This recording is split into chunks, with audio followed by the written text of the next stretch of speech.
Welcome to Wrasslin Raw!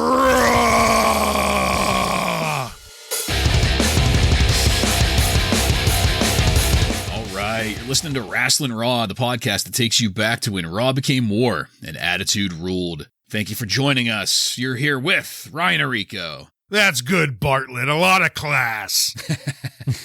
Joe Giammatteo. Oh, great. Another Godwin. Just what the WWF needed. It's what I needed, damn it. I'm the one and only Jason Bartlett, and we're going to examine WWE history, one episode of Raw is War at a time. But first, mail call. Got some mail in the old mailbag here, gentlemen. Another check-in from our man on the scene over in England, Lord Thomas, the Viscount of Grimsby. He sent us a couple emails, actually, back-to-back. In the first, he was discussing the main event at Ground Zero and some issues that he was having with that. Just for example, Undertaker knocking out a ref and no repercussions, Michaels trying to walk out and Slaughter just strolling out to tell him to get back in the ring, things like that. It sounds like Lord Thomas wasn't too up on this, but then in a second email he sent not long after that first, he said, the world's worst referee just got chokeslammed, so it's all good. Goozled. He got goozled. Yes. So the goozling is what set the world right for him. And so many people, I mean. We loved the match here, so yeah. Even with, I think without the Hebner goozling, I still probably would have been pretty high up on the match, but that put it to 5-star status. Yeah, I would argue that, the match itself was 5-star, and if we were, say, like Meltzer, that went above 5 stars, that it would be, for every goozling that Hebner got in that match would be another additional star. 23 stars. And even for those who did not enjoy the match as much, like UK Tommy, at least we can all come together for the goozling. Yes. It is the universal language. At least for that. The goozling of Earl Hebner can solve nations' problems. It can bring people together across vast chasms of differences. Solve world hunger. Yep. Well, thank you, Lord Thomas, for checking in. As always, we do appreciate it. And for all of our other listeners out there, please send us an email, wrastlinraw@gmail.com. Chances are we'll fucking read it. In this episode of Wrasslin Raw, we're going to be talking about the Raw that aired on September 8th, 1997. This Raw was recorded at the Cincinnati Gardens in Cincinnati, Ohio, and features Vince McMahon, Jim Ross, and Jerry the King Lawler. Are you guys ready? I'm ready. Ready. All right, then, let's get into it. We're going to kick things off tonight with some still shots from last night's Ground Zero pay-per-view. Just in case you guys are wondering, there's going to be an encore available for purchase. Those still shots they had to work with here were great. We had great views of Austin screwing Owen Hart, The Undertaker putting Shawn Michaels up into a military press, Shawn Michaels' brass knucks, and the best one of them all, Bret Hart strangling the Patriot. Now Vince has JR using that epitome of freedom of expression line. It's not any better coming from JR. We also got to hear the King's line, "She's all yours, Brian." Yeah. Ugh. Vince was up there in the ring ready to interview Commissioner Slaughter. I noticed a blue meanie for the light heavyweight division sign raised behind them. I was very pleased to see that. Commissioner Slaughter came down and used the word chaos quite a few times to describe the events of Ground Zero, and all I could hear was Vince's thoughts screaming, "Say it! Say chaos, god damn it!" Slaughter gave a great line, first focusing on Vince, saying there will be law and order whether officials like it or not. And then Slaughter stared into the camera to say that there will be law and order whether the fans like it or not. Commissioner Slaughter suspended Stone Cold Steve Austin until doctors release him, and at that point, an enormous crowd chant for Steve Austin got going. A new bit of news here. Starting tonight, there's going to be a tournament to decide the new Intercontinental Champion, with the final of that tournament being held at Bad Blood, the next pay-per-view. And Austin has been ordered to be there to give up the title to the winner. But on that note, the glass breaks, the crowd pops, JR utters, "Good God Almighty, here he comes," as Steve Austin made his way to the ring. Austin started by calling Slaughter a jackass, and it just got better from there. And of course, it culminated with Austin hitting Slaughter with a stunner, crawling all over Slaughter, doing some push-ups, crawling all over Slaughter again, doing some sit-ups, and finally getting confronted by the wall of officials there. Austin almost gets his hands on Vince McMahon, and man, it's going to be such a sweet release once he finally does. And things pretty much wind down from there. After a commercial break, we get multiple replays of Austin stunning JR at Ground Zero, and then replays of Slaughter getting it just a moment ago, capped off with JR calling Austin a rattlesnake. We did get some video backstage of more officials trying to get Austin out of there. At one point, Dave Hebner was pinned against a wall and was probably extremely turned on by that.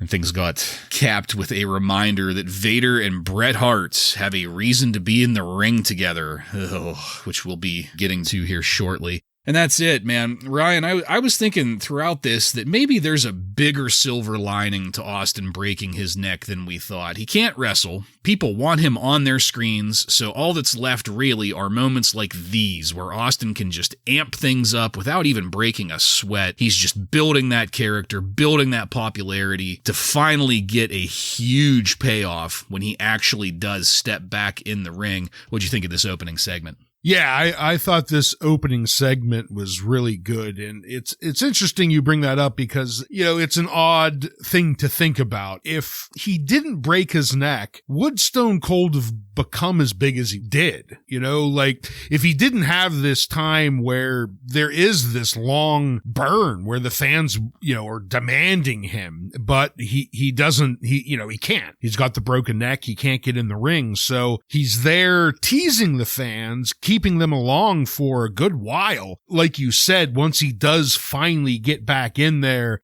it's an eruption. And I wonder if it would have been that big had it just slowly continued his build towards the championship. So it's an odd thing to think about, if that maybe the breaking his neck actually made his career better than it would have been without it. But this whole segment was pretty cool, coming down with Slaughter, ripping into him about ordering too many cheeseburgers. And I wasn't expecting Slaughter, at least not this soon, to already be turned into the big baddie. I mean, He's telling the fans, you know, right to the camera, I don't care if you like it or not, there will be law and order, and it's him versus Stone Cold, and who are the fans going to go with? Stone Cold. So they get him. Stone Cold comes down, the crowd erupts, and Bartlett, you just brought it up last week, questioning, didn't he stun the commissioner? And yes, he absolutely did. Or maybe it was Joe that asked that. And then after it was great, the way Austin started doing his push-ups and sit-ups, further mocking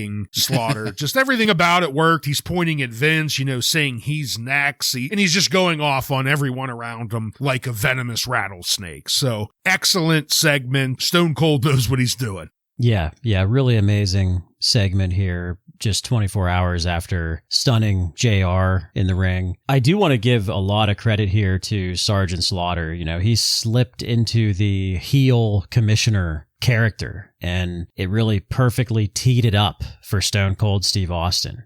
He's getting the crowd booing him and chanting Austin. I just think that he deserves a lot of credit for that, to be able to do that, because up to this point, we had Jack Tunney, we had Gorilla Monsoon. They come off as nice guys. Yeah. Mm-hmm. But Slaughter, and even Slaughter at first, was kind of coming off as a nice guy. But now it's like, okay, law and order, enough of this bullshit. And that just feeds into this crowd wanting Steve Austin to stun the hell out of him. And you could even think a little further and say, well, I mean, maybe Slaughter's even teeing it up for what's going to come in a week or two here with Vince McMahon. And maybe make that Mr. McMahon type character come out a little bit. So I thought that was really cool to see Slaughter kind of slip into that character. And obviously everything that Austin does is amazing. And all he has to do is kick, punch, and stun his way to be the greatest superstar of all time. He doesn't really have to do much.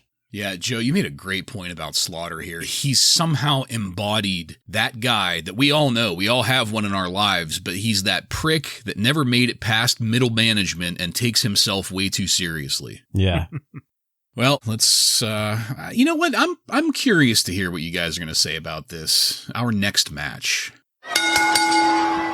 Bret Hart versus Vader ends in a no contest in 11 minutes and 10 seconds in a no-holds-barred match. My first note here is I'd like to know just what is going on here. Why is Bret Hart at the bottom of the fucking card with Vader? Like, I know that there were the little hints with the flag breaking and stuff that got us to a match between these two, but I don't know. I mean... And this was a non-title match, too, right? Right. It was just some rando gimmick match that they threw into things. So why would you have a gimmick? Yeah, the no-holds-barred. Why would you have that attached to a non-title match? Yeah.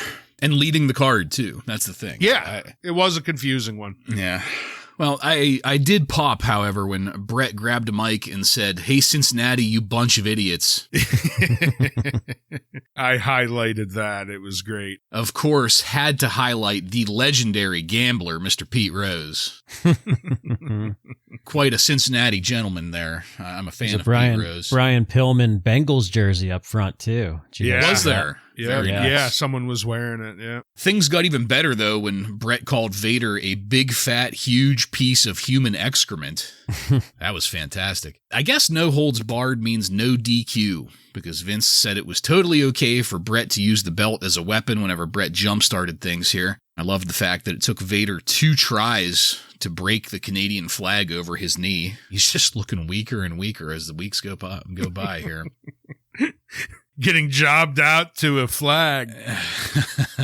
We went to commercial and came back just in time to see Bret Hart kick Vader in the old mastiballs there, so that was good. I was impressed with Bret suplexing Vader. That looked fantastic. Looked very, very hard to do, and Bret carried it off well. But I kept getting distracted with Vader fixing his mask because he was paying more attention to fixing his mask than he was selling for Bret in this match. At about the point where the Patriot showed up, that's when I was over it. We ended up with the entire Hart Foundation in the ring supporting Bret, the Patriot supporting Vader. Not a whole lot supporting my attention, however, as things devolved into a clusterfuck. But sure enough, Austin came out to dish out some hits and kicks, ultimately clearing the ring, and Bret and Vader's match ended with Stone Cold Steve Austin's music.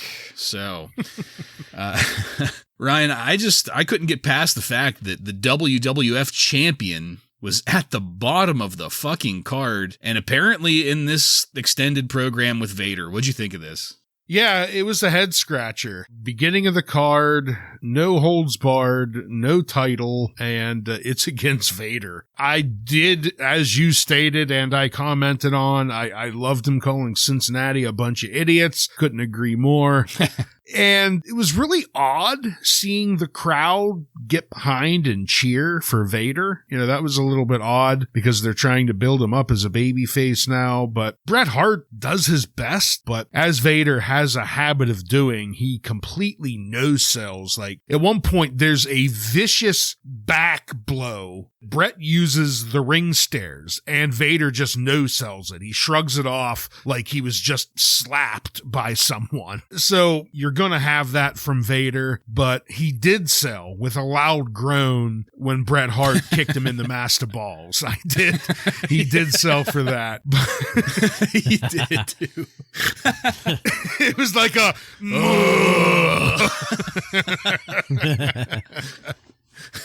And another notable thing is when the Bulldog came down to give Bret a hand, JR said Vader is taking on 2/3 of the Hart Foundation, confirming that we will never see Jim the Anvil Neidhart shave that goatee. So he is gone and forgotten with no explanation.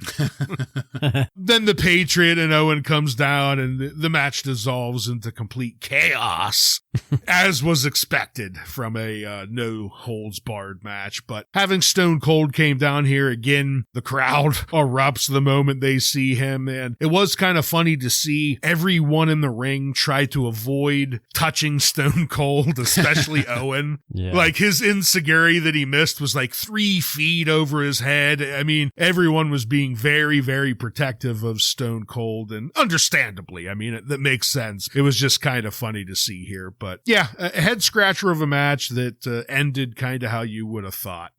Yeah, it's as bad as you would think. I don't care about Vader as a babyface at all. I don't think anybody else does. And then the Patriot comes out and saves the day. Yippee. You know, I mean, that's just terrible. Bret Hart is not only Bret Hart, but he is the champion. And technically, I mean, I guess you could say that he went on second here behind the Stone Cold segment, which this spot number 2 is like the jobber spot. So I'm not sure why that happened. So that is really disappointing. There was no build up to this. Usually when something is no holds barred, there's a little bit more of a build up. Let these guys just go at it and settle their differences in a no holds barred match. But like Vader interfered in like one match, maybe. I don't know. So it had no story to it whatsoever. Well, I think it just goes to show that, you know, we have been watching this every week throughout, and I can't really tell you what they might have done to make me interested in Vader. I mean, I can't really remember any of it. He broke a flag. Didn't you see they showed footage from Friday night that he tag teamed up with the Patriot? So that didn't pique your interest? Didn't I tell you that was going to happen? All they were missing was Paul Bearer as their manager. Pretty sure I called that. Well, let's get away from that match, because that was honestly just kind of concerning. Like, why you doing my boy Brett like this? All right, let's go to Commissioner Slaughter. He's backstage, and he was nursing his neck at the first aid station. And in this very small segment, we just got more Ground Zero material. This time it was highlighting Austin's involvement in robbing the Hart Foundation of the tag team titles, which I guess is the best way to transition to the new tag team champs, the Headbangers. But then, out of nowhere, the camera goes back to the ring where the Godwins are tossing a couple of jobbers out of the ring. I really wish the jobber spot. I really wish we could have gotten their names, because we didn't even get to see their faces. No. Henry Godwin got on the mic, challenged the Headbangers to come out. Lo and behold, they did, while Vince makes sure to say that if this happens, this will not be for the championship. And that is what takes us into our next match. The Godwins, Henry and Phineas, defeat the Headbangers, Mosh and Thrasher, by pinfall in 3 minutes and 5 seconds. The only highlight for me around the start of this was Vince McMahon saying that he was a big fan of the song Beautiful People by Marilyn Manson. I still think Phineas needs to hit the weight bench. His ankles are thicker than his fucking biceps. But then a fan of some kind came out of the crowd wearing bibs and a gray Confederate cap, of course. He fucked things up for the Headbangers to give the Godwins the victory. After the match, the Godwins defended the man until JR came up with a microphone and said, "Who is this man?" Henry said he went and got Uncle Cletus Godwin, and at that point I heard the Godwins getting flushed down the toilets.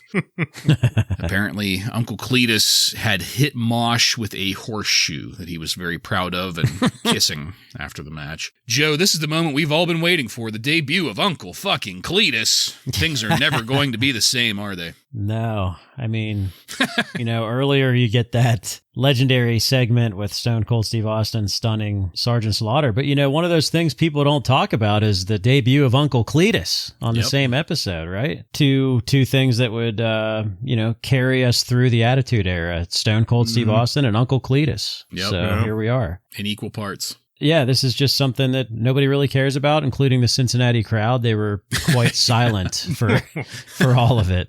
So that was pretty bad. Yeah, really nothing much more to add here. We see a hillbilly come in from the crowd, and fuck me, it's Uncle Cletus. Just as a reminder to any listeners out here, if you missed my segment on the plumber TJ Hooker, I forget what his real name was. It was TL Hopper. TL Hopper, yeah. That is who Uncle Cletus is, and thankfully, he is only here for like 2 weeks. So we don't have to worry about Cletus for too long, but here tonight, he's ruining things. You'd think the people of Cincinnati would be impressed by a plumber. Well, they eat all that Skyline chili. They're probably clogging a lot of toilets. That's what I'm saying. Or not. It goes down easy. Yeah. To their credit, if we didn't already know that was Uncle Cletus or TL Hopper, I probably wouldn't have known. Like, his hair's dyed. He's got a different, he's got like beard. Facial hair thing. Yeah. So, I mean, they did kind of freshen him up a little bit, but. Yeah. And maybe if anyone paid attention to him when he was TJ Hooker, you'd remember what he looked like, but completely forgettable person. So. Yeah. Well, we got rid of the slot bucket and got Uncle fucking Cletus. Let's go to some more Ground Zero still shots. This time it was highlighting Gold Daddy and Brian Pillman's match from last night, including the kidnapping and just insistent rape jokes following the match when Pillman absconded with Marlena. That got followed by, I know you want me! And Sunny came out. That furry green top she was wearing made her chest look like Sable's. Enormous.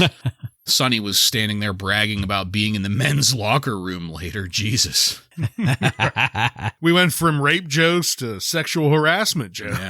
Yeah. Sunny brought out Dude Love. JR pointed out that Dude ain't got a lick of rhythm. Thank you, JR. And he and Sunny bump and grind up at the top of the entryway for a minute. Then Dude came on down to the ring, making sure to pause and pay extra attention to a couple of disabled fans there at ringside. What a great fucking guy Mick Foley is. Dude Love said that he's got a match coming up with Brian Pillman, so Dude is going to bring out a friend to watch his back, and that friend is, you guessed it, Goldust. Friendship. Oh. Goldust came out painted with half of his face done, almost like he looks in AEW now, except this was gold instead of the red that he does in AEW, but a really weird thing to see. Like he's missing half of himself. Oh, God. Yeah.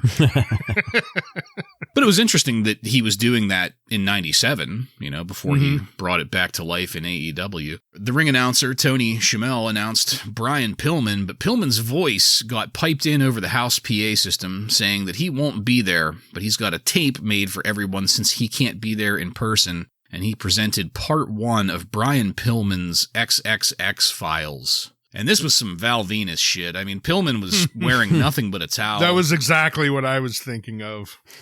Talking about how exhausted he was, making more rape jokes while he sniffed some underpants. Pillman gave a camera view of the room, looking very much like a crime scene. And the video cut out as Pillman said that part 2 is going to be live later. And after that, we got a view of an angry Goldust and an almost silent crowd in what ended the first hour of Raw. Joe, the two big things that I thought of while I was watching this, first of all, the crowd was only popping for 1 or 2 of Pillman's innuendos. Like, they weren't invested in this at all. It was the baser instincts that were taking over with where they were popping. And second, this is Pillman's hometown. The people clearly wanted to see Pillman, and he's not in there in person. What the fuck kind of decision was that? What do you think about all this? Well, I'll start with the Sunny introduction with Dude Love. I thought that was great. Having her introduce the dude and then having them dancing together, I just thought that was fantastic. The video is, it probably didn't come off very well to a live crowd watching it on a Titantron, but I think on TV, I think it came off quite well. I think that it was, the whole angle is just fucking creepy, and that's what he's doing. I mean, if you take away the fact that this is a wrestling show and this is just, if you just watch this, you think you're watching some shitty romance thriller on USA Network, So I thought it came off pretty well in the fact that it was creepy as fuck. Yeah, I'd agree with that. Pillman did a good job of coming off crazy like he has done since he got here. That worked, and the production of it was good. And I'd agree it came off creepy, but the thing that leans me to the negative about this segment in general, though, is this was supposed to be the kickoff to the tournament for the Intercontinental Belt. And this isn't looking good. The very first match doesn't happen. It's just gone. They never really explained, is Dude Love going to actually have this match with Brian, or did Brian forfeit and Dude Love moves on? I thought they did a decent job with the video, but I don't like what they're doing with the belt here already. Yeah, that's a good call, because it wasn't even until later, whenever they were talking about the tournament and actually gave us the brackets, that I realized that this was supposed to be a tournament match. So that's a good catch there. All right, guys, let's kick off the all-important second hour of Raw, that clutch time where the ratings hinge on viewership. People are going to look at the start of the hour and decide who they're going to pick. This is where you pull out your biggest and your big guns, largest guns. You're exactly right, because I don't know if you can hear this. Shawn Michaels, pages, Undertaker, maybe. Pages of notes I have on this next one. Let's get to some midget shit, gentlemen. Max Mini defeats Piratita Morgan by pinfall in 2 minutes and 41 seconds. Piers Morgan? That would have been more entertaining. It would have been Max Mini flipping around Piers Morgan's head. I realized that Piratita must mean little pirate in Spanish. Yeah, someone said that during it, right? I don't know. I mean, I wasn't fucking paying JR. attention. And it was a play on Captain Morgan. Piratita Morgan. Little Captain Morgan. Okay. So that's interesting, right? Yeah. I also realized that part of what makes all of this so fucking ridiculous, I mean, not just this match, but any midget match, is when they're getting whipped to the corner, it's like they have to run for a half of a mile to get there. You know, with regular-sized wrestlers, it's like 4 steps to get there. But with the minis, they have to keep running to get there. And it just really ruins the suspension of disbelief that any of this is worth watching. You're right. Like, just stop running, dude. You won't go to the corner. You don't have that much momentum. You're fucking 30 pounds, dude. And that's it. Ryan, thoughts on the minis, please. Oh, man, Morgan the Pirate. I mean, how fucking ridiculous are we going to get? This guy, he's just a pirate, a mini pirate. And then we get a carbon copy of the match we got from the night before it In Your House. Max Mini does the exact same flips and spins and jumps and whatever, and no ass biting. So yeah, we got a slight tick up there. But other than that, that's it. It's because it's not a pay-per-view. They bust out the ass biting for the pay-per-views. That makes sense. If you pay money for it, yeah. Yeah, it's pretty horrible. Bad way to start the second hour here. You're going to lose for sure. Vince assured us that we will see a lot more of Max Mini. Oh, great. That's exciting. Makes you wonder. I wonder what Nitro was kicking off the second hour of Nitro with. Yeah, really. I would be interested to hear that, honestly. Because it sure as hell wasn't this. I guarantee it. Joe, obviously you are the WCW reference here. Were they doing any kind of little person mini wrestling in WCW at this time? No. They were not even like on a Saturday morning show, or not that I'm aware. No. Okay. No, the only thing that they were kind of doing that was a little ridiculous. You remember when WWF was doing random AAA matches and nobody knew who the fuck those guys were? They weren't midgets, but WCW did some of that too, but not nearly as much. But yeah, definitely no midgets at this time. Okay. Well, just making sure. I mean, 83 weeks, we're in that, and here's the reason. So I just quickly looked it up. It looks like the second hour was kicked off with a Face Your Fear, Ming and the Barbarian versus the Steiner brothers. That sounds like that would be a hell of a match. Ming himself. We don't even need the Barbarian versus the Steiner brothers. I'd watch it. Yeah, absolutely. Yeah. Okay. We got the news here then that The Undertaker and Shawn Michaels will be meeting at Bad Blood, that next pay-per-view, in a Hell in a Cell match. This is the first time a Hell in a Cell match has ever been booked. We got a full video package highlighting the entirety of the lead up to Shawn Michaels and The Undertaker's match at Ground Zero last night. Vince made sure to call Ground Zero utter chaos again. Jerry Lawler laid down a very forced and scripted line about the insurance salesman making a house call, referring to Rick Rude's delivery of those brass knucks to Shawn Michaels. That just sounded so fucking fake out of Lawler. But then the lights went out and the bell tolled, signaling the Undertaker's arrival and lone procession down to the ring. Vince was waiting in the ring for the interview and set it up for Taker to react to Ground Zero. And this is where I noticed that Taker, he's not wearing any kind of makeup, none of that white pancake stuff. He doesn't even have the little black teardrop under his eye anymore. Undertaker gave a serviceable promo about the Hell in the Cell. He and Shawn Michaels' current issues were summarized there. But Michaels ended up appearing up on the Titantron to cut a response promo. Michaels had a little bit of a black eye and a cut lip. I was wondering what that was about, who he pissed off this time, how many Marines it was.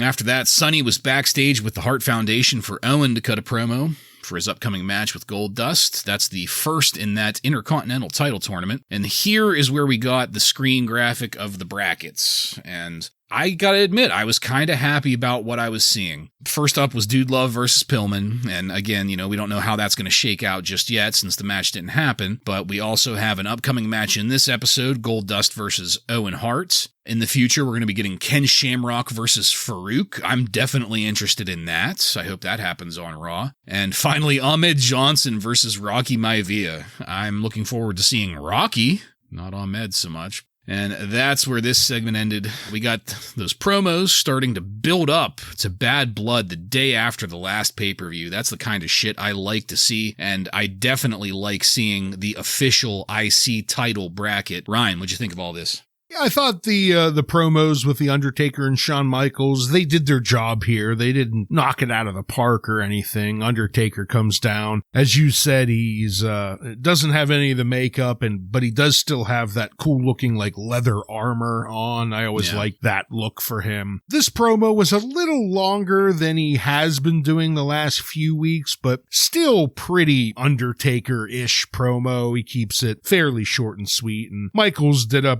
perfectly fine response to it. And this was just a good segue segment moving us into the next match. Yeah, hearing Jim Ross describe the Hell in a Cell match was very exciting. This is the first one, and they showed the little graphic of it and everything. Yeah, guys like Undertaker, Shawn Michaels, Mankind. They're gonna set a bar that nobody is going to match for the next 23, 24 years. So because they still have Hell in a Cell. And there's nobody that's going to match what these guys did back in 97, 98. So that's exciting. Undertaker interview with Vince I thought was good. Now, they haven't really mentioned much about Paul Bearer. There's really not much happening there. I was kind of expecting Paul Bearer to come out and maybe interrupt something here. But yeah. Yeah, I guess with us being able to cheat and know what happens, it has me very interested to see how they built up these next couple weeks, to see if maybe they just keep Paul Bearer quiet because they want it to be more a surprise or what. But ever since the feud with Shawn started, we've had less Paul Bearer.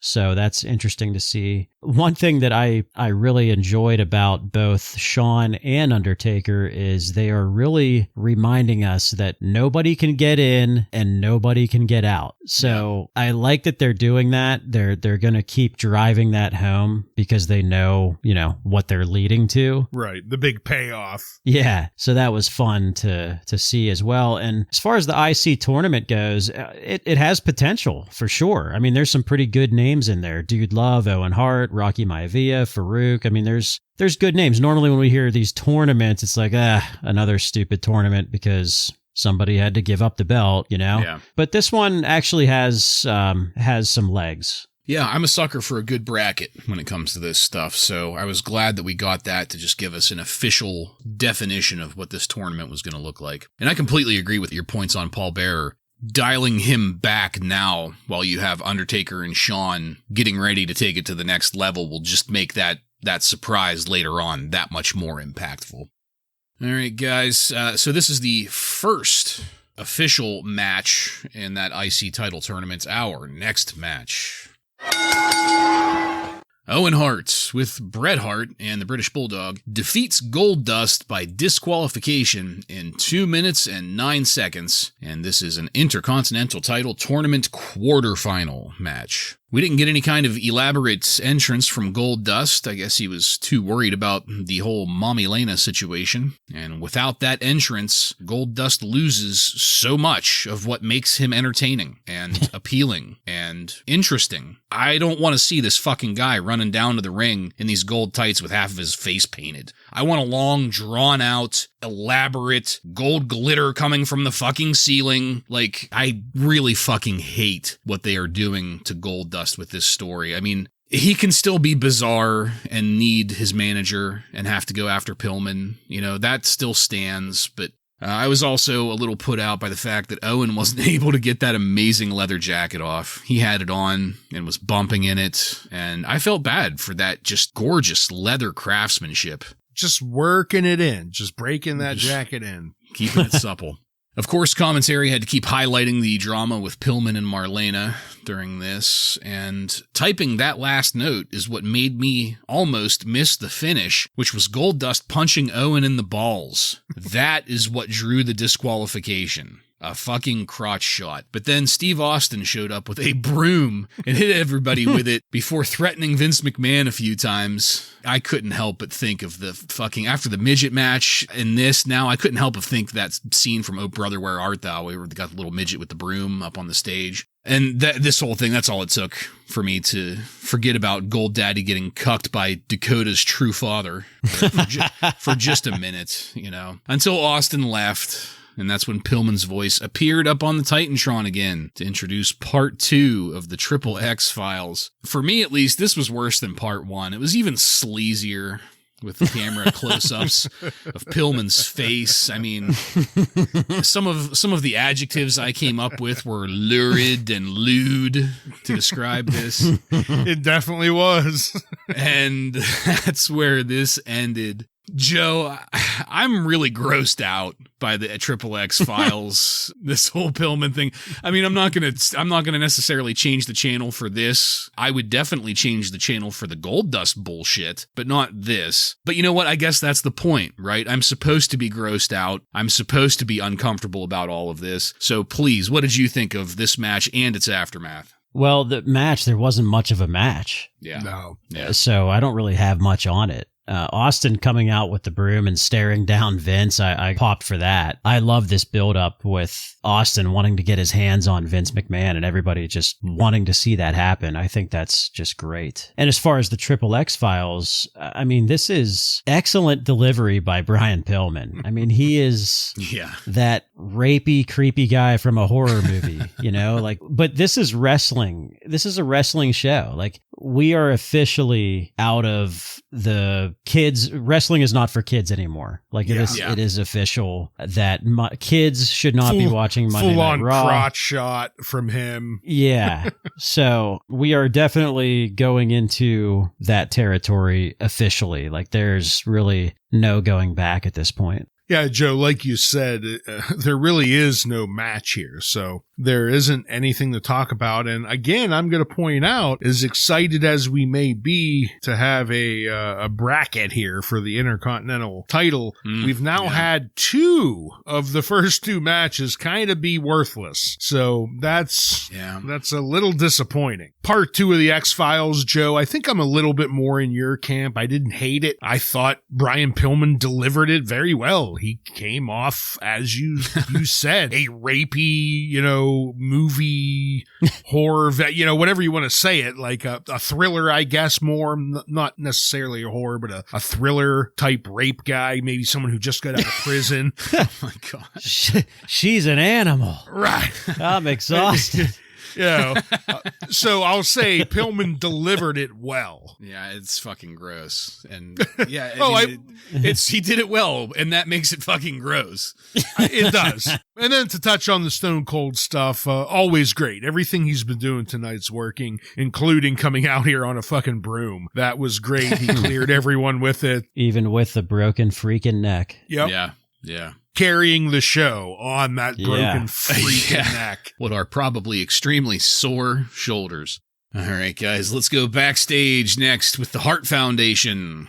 The Harts were all looking very angry here, except for Owen, because remember, he just got advanced in the IC title tournament, so he was a little happy. Brett cut a promo about how Austin's out of control, and I thought Brett did a fantastic job of selling anger in this. He looked like he was just almost as disgusted as I was with Pillman, honestly, but the look on Brett's face was just pure murder. But then it was the Bulldog's turn to cut a promo, and that was a little flat. It was only salvaged a little whenever it was Owen's turn. This one was very brief, so we'll just keep it brief here. Joe, did you have anything on these Hart Foundation promos? Not really. Never a fan of the, okay, I talk, now you talk, and then you talk. Like, passing the mic around. Like, I wish they would have just kept it to Brett and that's it. Maybe Owen, because Owen and Austin have this thing going. But I'm not a big fan of each person getting their time to talk. I agree with that. The promo Brett gave was pretty good on Stone Cold. He wants him suspended forever, calls him a hyena again. Always love that. And I guess they had to let the Bulldog talk to kind of set up what's going to happen in the next match. But yeah, if we could have just kept it to Brett, I think it would have hit a little bit better. Yeah. All right, well, since you mentioned it, Ryan, let's go to our final match of the nights.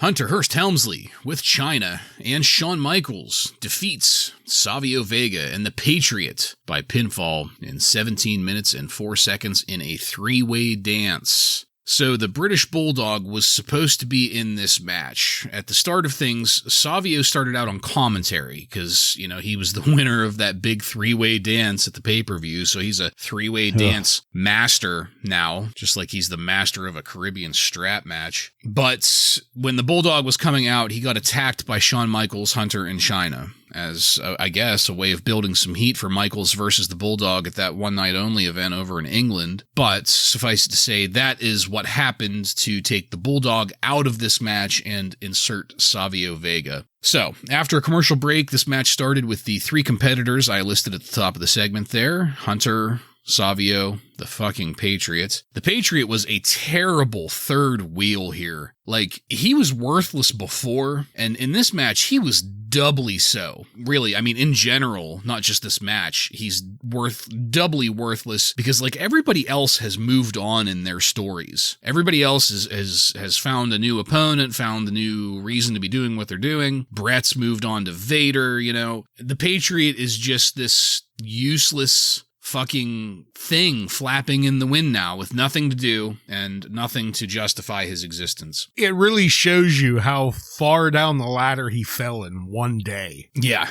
Being in this match. He came in to give Brett an opponent at a pay-per-view, and now that that's done with, throw him in the trash. It's a real pisser in this match because Hunter versus Savio, that's a good match. There were hints of that anytime they tied up. I mean, Hunter and Savio, whenever they put hands on each other, that was tight until the fucking Patriot stuck his goddamn mask into things. Shawn Michaels, he had left before, after that Bulldog attack, but here's where he came back to join commentary, and we got him in split screen, looking like he was high as a kite. And that is what took the focus of this. We didn't stay in split screen, but my attention was at least drawn to the arguing between Vince and Michaels on commentary while the action in the ring continued. Those brief moments between Savio and Hunter, I mean, they were still looking good, but they were just not enough to keep the shit in the ring interesting. Because like I said, this is a 17-minute match. Shawn said that he was so far up Vince's hiney, and I popped, because I'm sure Vince would have fucking loved that. And at about the point where we got the human centipede of leg locks in the middle of the ring, and the third fucking commercial break, by the way, I was ready for things to go home.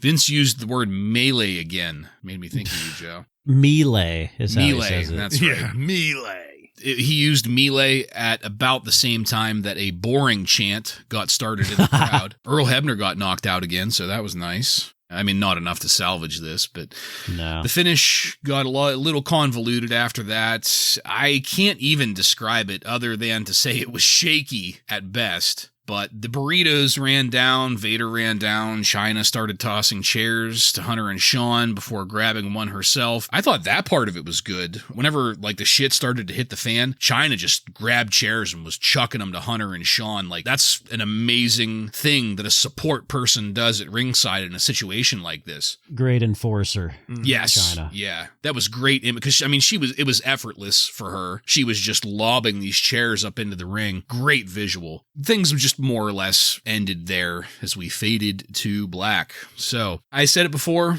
and I'm just going to repeat it here. If this were Hunter and Savio, it would have been a fantastic match. We had hints of it. The Patriot has no goddamn business being on our screens ever again. His role here, the shittiest fucking role in recent memory that somebody's had, it's over with. It's done. he can go away now. Ryan, please, what did you think of the last match and the way that Raw ended tonight?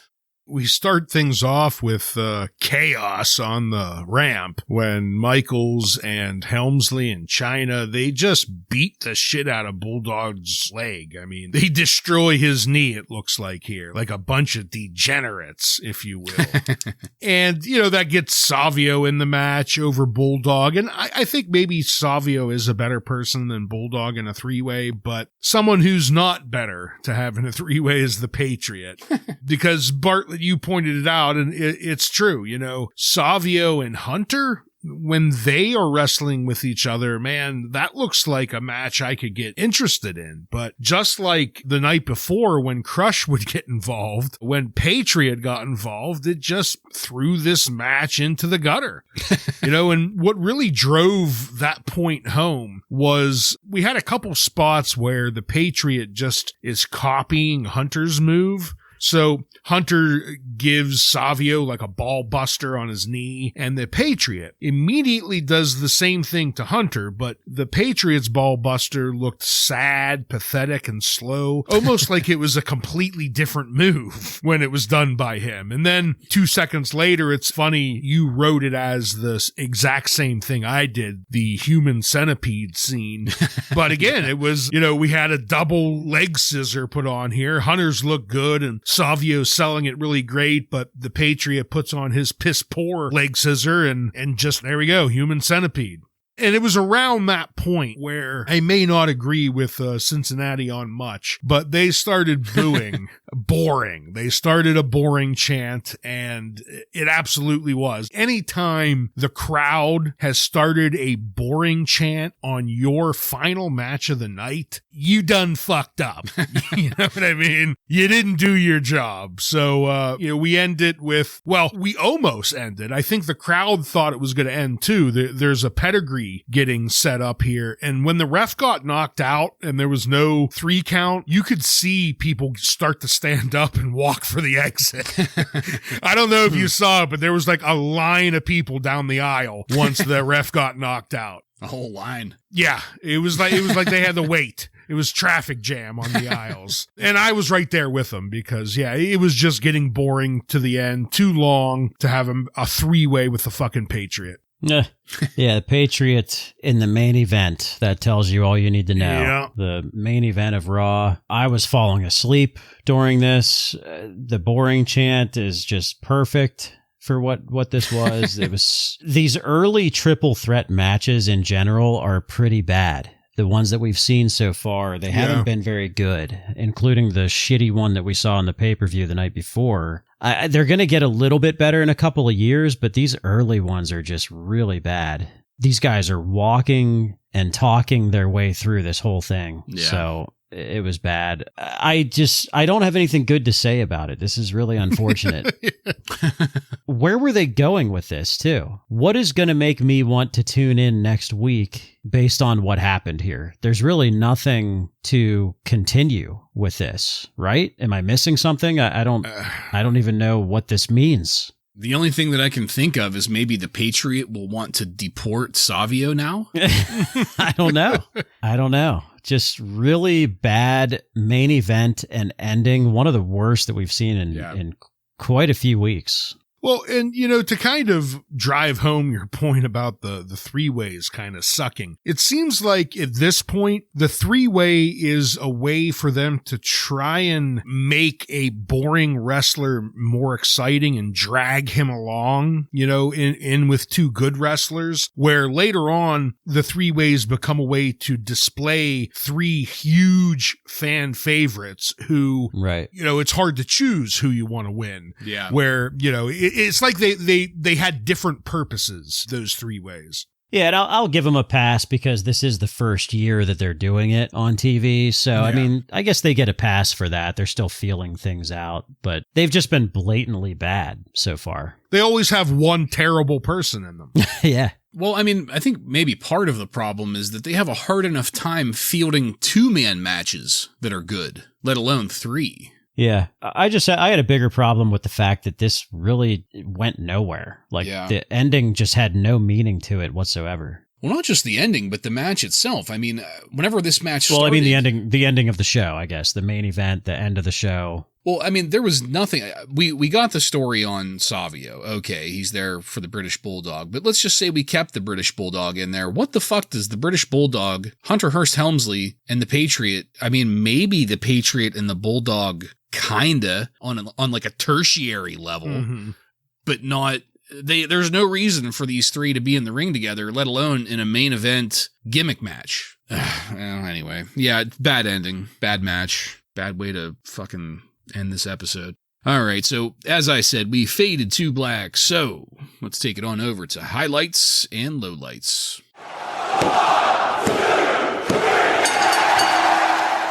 Joe, why don't you take that first? I mean, I thought this was an overall pretty bad show for the most part, unfortunately. I think it had bits and pieces, but the very beginning started out really hot with the Austin segment. I will give that my highlight. And then my low light is the very end of the show. I think that the triple threat match had absolutely zero meaning to it, and the Patriot was in it. So need I say more?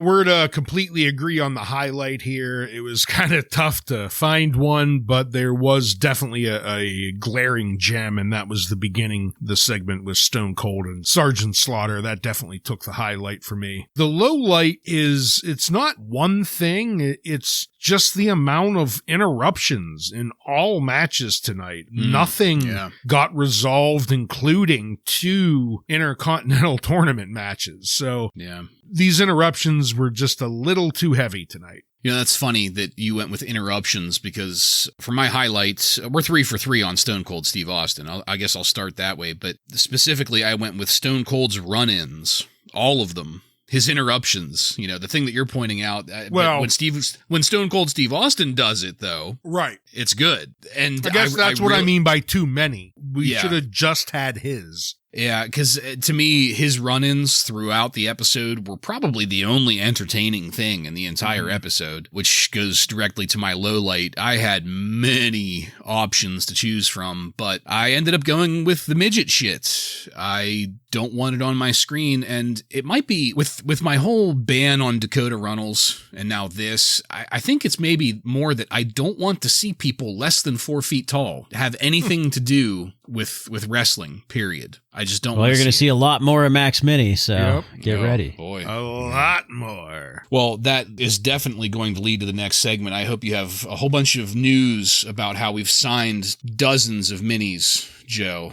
what do you got for us with contemporary wrestling news? Well, we had a couple weeks off, so there's quite a bit of news in the Observer here. I have it condensed to some of the more important topics, in my opinion anyway. We'll see what you guys think. So on WCW side of things, Arn Anderson has retired. Oh. He is 39 years old. He is having some issues with neck injuries. It's crazy to think about right now. We're all older than Arn Anderson was right there retired. And he looked like he was like 55. Maybe we look like we're 55. I don't know. That's true. He announced his retirement in the ring on the August 25th, 1997 episode of Monday Nitro. The following week was a tribute show for Arn Anderson. And that is also the episode where the NWO parodied the Four Horsemen with Kevin Nash as Arn Anderson, Syxx as Ric Flair, Conan as Mongo McMichael, and Buff Bagwell. It's a great segment. I did just watch it a couple weeks ago, but apparently there was a lot of heat between these two sides because supposedly Kevin Nash in particular had gone a little too far or hit too close to home on certain subjects when mocking Arn Anderson. If anybody wants to watch that parody, it's on the 8/25/1997 episode of Nitro. Little update on Steve Austin and his injury. He saw the specialist in Philadelphia, and he will be out a minimum of 2 months, at least from in-ring action, that is. This injury, by the way, was on top of an already injured neck. So that's another thing to keep in mind here. The plan is to have him rehab the neck over the next 2 months and then be re-evaluated. Mark Henry, remember that guy? Oh, yeah. He is headed to Calgary to train under Bret Hart. Oh. That's pretty cool. So, yeah, they're going to send Mark out there. Then they're going to screw Brett like in a month or so. So, real nice. Remember Taka Michinoku? We haven't seen him in a few weeks. Yeah. Supposedly, the WWF is offering him a 5-year contract. So we may see more of Taka here over the next few years. There's a few topics that Dave Meltzer wanted to bring up of discontent among the boys in the back. Number 1, Sid getting fired after being in an auto accident. Apparently, some of the boys aren't too happy about that. Sid is also threatening to sue the WWF for wrongful termination. So we'll see where that goes. Number 2, the continued push of Hunter Hearst Helmsley, which everyone believes is due to his friendship with Shawn Michaels. Poor guy. Always some reason that he's getting a push, right? Shawn Michaels, fucking the boss's daughter. Not his talent. Number 3 is drug testing. Aww. Titan Sports continues to threaten more random drug testing, so causing the ever-shrinking bulldog.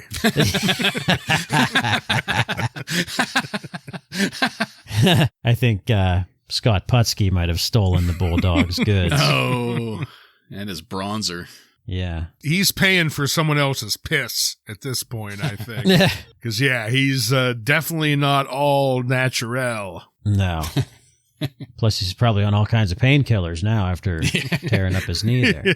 Rick Rude, his deal with WWF is that he can deliver punishment, but he can't take any, largely due to his injuries and his settlement with WCW, claiming his career in the ring is over due to major injuries. So, once again, reminder that Rick Rude cannot take bumps. Was he taking bumps in ECW? I don't remember back then. No. Okay. No, he's got the Lloyds of London right now, so...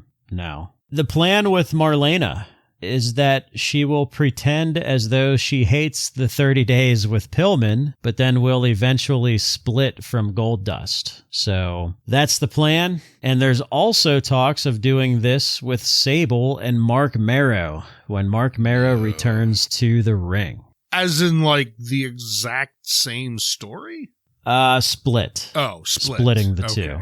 Yeah. I was going to say, like, so Pillman's going to have a second slave or... No, just the split. So gotcha. I found that to be a little interesting because we know what unfortunate incident will happen with Brian Pillman, right? Which probably put a stop to that angle. So I wonder if the stuff with Sable would have ever happened. I'm sure it would have, but it's just a interesting note, I think. Mm-hmm. So, I mean, you know what that means, guys. Mark Marrow will be returning very soon. Where's that doctor that told him he needed more time? Let's pay him off. Let that litter box fill up. Yeah. Between now and then. And that is all. All right. I think somebody needs to get that bum sham doctor from Philadelphia or wherever the hell that was, East Rutherford, New Jersey. Go tell Marrow to sit out for a while. Let's ship him a carton of cigarettes. I think that's what it cost. Thank you, Joseph. Illuminating as always. And that's it, folks. We are done with this one. I want to thank you again for joining us. If you like what we're doing here and want to connect with us, you can email us at WRASSLINRAW. Just add @gmail.com to the end of that to submit questions or comments. Check us out on social media and on every podcast subscription platform. While you're there, don't forget to follow and subscribe to get every episode of Wrasslin Raw coming to you every week. Give us a 5-star review and tell all of your friends to tune in to the most chaotic Monday Night Raw review podcast on the airwaves. Next week on Wrasslin Raw, we're going to take a look at the Raw that aired on September 15th, 1997, with matches featuring the Truth Commission, Mr. Lucky, and many more. So, for Joe and Ryan, I'm Jason, and this has been Wrasslin Raw.